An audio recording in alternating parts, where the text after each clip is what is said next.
ओम शांति। एकता और विश्वास की विशेषता द्वारा सफलता संपन्न बनो। ஒற்றுமை மற்றும் நம்பிக்கையின் விசேஷ தன்மைகள் மூலமாக வெற்றி நிறைந்தவராக ஆகுங்கள்। धर्म सत्ता वालों के सामने पवित्रता की शक्ति और राज्य सत्ता वालों के आगे एकता की शक्ति को सिद्ध करो। தர்மத்தின் அதிகாரமுடையவர்களுக்கு முன்னால் தூய்மையின் சக்தியையும் ராஜ்யத்தின் அதிகாரம் உள்ளவர்களுக்கு முன்னால் ஒற்றுமையின் சக்தியையும் நிரூபித்து வெளிப்படுத்துங்கள்। इन दोनों ही शक्तियों को सिद्ध करने से ईश्वरीय सत्ता का झंडा बहुत सहज लहरा जाएगा।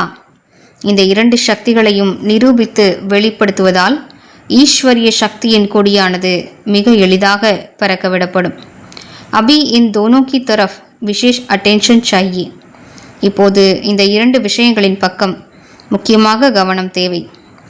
जितना जितना प्योरिटी और यूनिटी की शक्ति से उनके समीप संपर्क में आते रहेंगे उतना वो स्वयं ही अपना वर्णन करने लगेंगे। எந்தளவிற்கு தூய்மை மற்றும் ஒற்றுமையின் சக்தியினால் அவர்களை உங்களது அருகாமையில் உங்களது தொடர்பில் கொண்டு வருவீர்களோ அந்த அளவிற்கு அவர்கள் தாமாகவே உங்களை பற்றி வர்ணனை செய்வார்கள்। ஓம் சாந்தி।